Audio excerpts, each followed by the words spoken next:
नमस्कार मेरे प्यारे वनस्पति प्रेमियों, कैसे हैं आप दोस्तों। फिर आज एक नए वीडियो के साथ कुछ नए दृश्यों के साथ सीधे अपने टेरेस गार्डन से। दोस्तों, हमारे तोरई तैयार है पहला हार्वेस्ट के लिए। जी हाँ दोस्तों, हमारे नए जो तोरई के पौधे हमने कुछ दिन पूर्व लगाए थे, अब उसमें तोरई आ चुके हैं। आज हमारा पहला हार्वेस्ट होने जा रहा है। आज हमें 2 बड़े बड़े साइज के तोरई भी प्राप्त हो जाएंगे। बहुत ही कम समय में तोरई भी तैयार हो जाते हैं।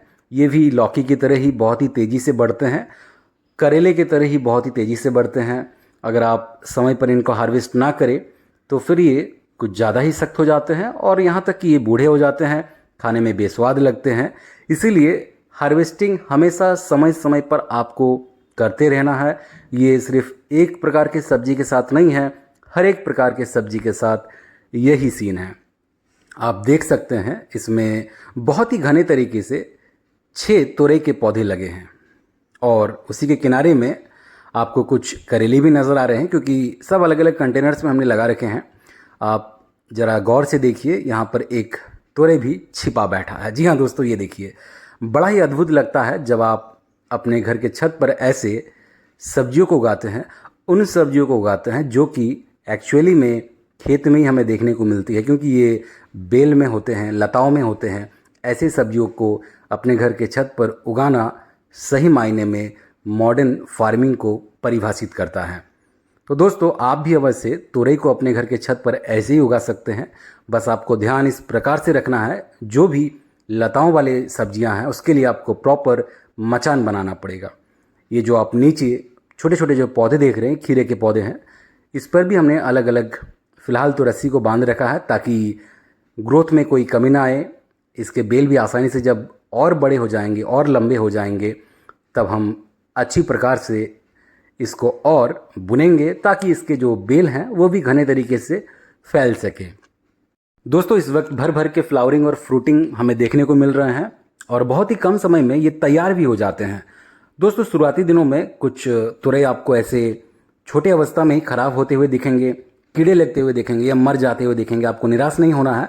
ये हर वेजिटेबल्स के साथ होता है। जब आप इस प्रकार के कंटेनर्स में सब्जियों को उगाते हैं तो ऐसे शुरुआती दिनों में कुछ कुछ मर भी जाते हैं, कीड़े लग जाते हैं। आपको उनको बस समय समय पर काट कर फेंकते रहना है ताकि जो भी बचे सब्जियां हैं वो तेज़ी से ग्रो करें। तो चलिए हार्वेस्ट करते हैं। हार्वेस्ट करने में तो महज कुछ सेकंड्स का वक्त लगता है। ऊपर से ये सिर्फ एक तुरई और फिर उधर एक और तुरई, यानी कि 2 तुरई को काटने में महज कुछ सेकंड का वक्त लगता है। मगर इसको बड़ा करने में, इसको बीज से इस प्रकार के एक सब्जी में तब्दील करने में बहुत समय लग जाता है, बहुत मेहनत लग जाती है। तो दोस्तों, आप भी इसी प्रकार से तोरई को अपने घर के छत पर उगाएं और हमारी तरह निरंतर ऑर्गेनिक सब्जियों का सेवन करें। तो चलिए दोस्तों, एक और सब्जी को हार्वेस्ट करते हैं। ये भी हमारे नए करेले के पौधे हैं और इसमें भी हमें भर भर के करेले मिलने लगे हैं। हमारे कुछ पुराने करेले के पौधे भी तैयार हैं, उससे भी 1-2 करेले को हार्वेस्ट करेंगे। तो आप देख सकते हैं कितने अधिक मात्रा में इसमें करेले महज सिर्फ 2 ही करेले के पौधे से हमें मिलने लगे हैं। इस मचान को भी हमने उसी प्रकार से तैयार किया था। और जो भी बेल वाले जो सब्जियां हैं उसके लिए आपको प्रॉपर मचान हमेशा तैयार रखना है ताकि इसी प्रकार से आपको फल प्राप्त होते रहे। दोस्तों, करेला वैसे तो कड़वा होता है, मगर एक करेले में कीड़े भी लग गए हैं। जी हाँ दोस्तों, करेले में भी कीड़े लगते हैं, मिर्च में भी कीड़े लगते हैं, हर वो सब्जी में कीड़े लग सकते हैं। और इसके लिए आपको निराश नहीं होना है, क्योंकि ये आपके हाथ में नहीं होता है। आप जहाँ तक हो सके कीड़े को दूर करें, मगर इसके लिए आपको निराश नहीं होना है अगर कुछ सब्जियों में कीड़े लग जा रहे हैं। तो चलिए हार्वेस्ट को शुरू किया जाए। हार्वेस्ट करने में वही कुछ सेकंड का वक्त लगता है और आज हमें कुछ ज़्यादा ही करेले प्राप्त होंगे। इसी प्रकार से आप हार्वेस्टिंग को हमेशा निरंतर करते रहे।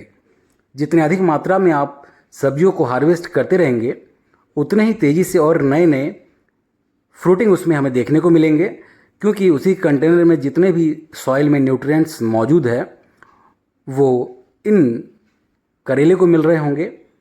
आप अगर पुराने करेले को नहीं हार्वेस्ट करेंगे तो फिर जो नए नए छोटे छोटे जो करेले तैयार हो रहे हैं वो कैसे बढ़ पाएंगे। इसीलिए हार्वेस्ट हमेशा आप करते रहे, भले ही 1 मिले, 2 मिले, 4 मिले या 10 करेले मिले। तो चलिए कुछ पुराने करेले के पौधे से भी करेले को हार्वेस्ट कर लेते हैं। वैसे ये पुराने करेले के जो पौधे हैं ये भी भर भर के हमें इस वक्त फ्रूटिंग दे रहे हैं। हम निरंतर इससे करेले को अभी हार्वेस्ट कर रहे हैं। हमेशा हम उन दृश्यों को कैद नहीं करते हैं, मगर आप यूँ मान के चलिए पुराने जो करेले के हमारे बेल है उससे भी हमें भर भर के करेले मिल जा रहे हैं अभी गर्मियों में भी। दोस्तों, हमारा 2 सब्जी तो हार्वेस्ट हो चुका है। अब इसको हम एक जगह पर रखते हैं क्योंकि हमारा हार्वेस्ट पूरा नहीं हुआ है। बिना साग का हमारा दिन कैसे गुजर सकता है आपको भली भांति मालूम है। और आज हमने साग को लास्ट में मतलब अंतिम में काटने का विचार किया है, हार्वेस्ट करने का विचार किया था। और आज का वही ग्रीन और रेड एमरेंथ हम भर भर के अभी गर्मियों में उगा रहे हैं, भर भर के इसको हार्वेस्ट भी कर रहे हैं। दोस्तों, इस प्रकार से अगर आप ऊपर ऊपर से काट लेते हैं तो फिर उसमें और भी नए नए ब्रांचेस हमें देखने को मिलते हैं और वो तेज़ी से बढ़ते भी हैं। इसीलिए आप इनको इसी प्रकार से काट लिया करें जब ये शुरुआती दिनों में होते हैं। हमने आपको पूर्व में पाट के सागों में इस प्रकार के कट को कर बताया था और उसी के परिणाम स्वरूप उसमें बहुत तेज़ी से नए नए ब्रांचेस निकले, नए नए पत्ते निकले, यानी कि नए नए साग हमें प्रतिदिन ज़्यादा मात्रा में मिलने लगे। वैसा ही रेड एमरेंथ और ग्रीन एमरेंथ के साथ भी है। आप इसको बहुत ही आसानी से अपने घर के छत पर ऐसे कंटेनर्स में उगा सकते हैं।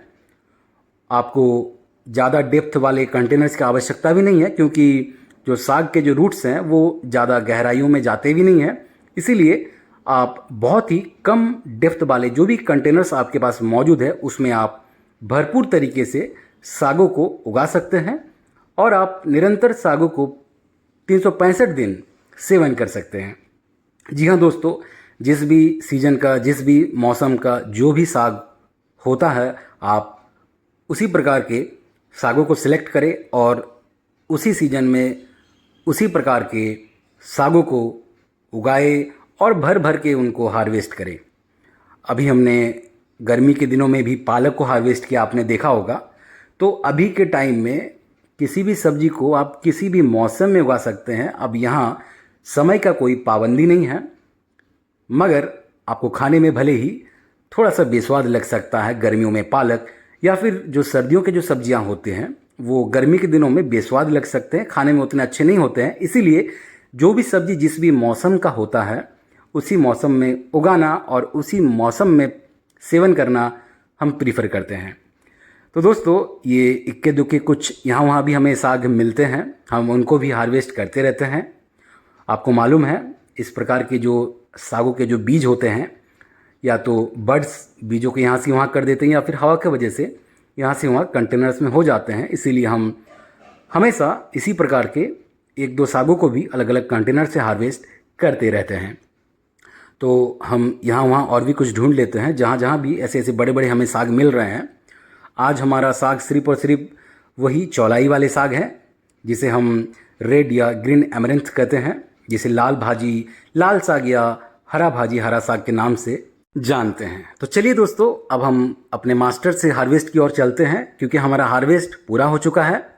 हमने सागों को हार्वेस्ट कर लिया, अपने टेरेस गार्डन के तुरई को हार्वेस्ट कर लिया, हमने कड़वे से करेले को हार्वेस्ट कर लिया।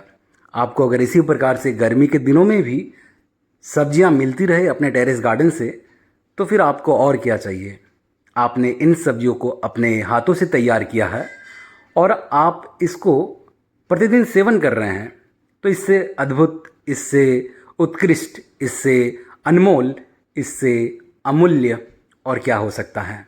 तो दोस्तों, आपने अगर अभी तक सब्जियों को अपने टेरेस गार्डन में जगह नहीं दिया है तो देर किस बात का, आज ही आप कुछ कंटेनर से इसकी शुरुआत करें और धीरे धीरे करके आप हर प्रकार के वनस्पति को अपने गार्डन में शामिल करें। सिर्फ टेरेस गार्डन नहीं, आप जहाँ पर भी बागबानी करते हैं आप वहीं पर सब्जियों को उगा सकते हैं। तो दोस्तों, इस वीडियो को यहीं विराम देंगे। वीडियो कैसा लगा अवश्य अपनी प्रतिक्रिया हमें कमेंट बॉक्स में साझा कीजिएगा। चैनल पर नए हैं तो चैनल को सब्सक्राइब कर लीजिएगा, बेल आइकन दबा लीजिएगा। मिलते किसी अगले वीडियो में, तब तक अपना ख्याल रखें। बहुत बहुत धन्यवाद आपका।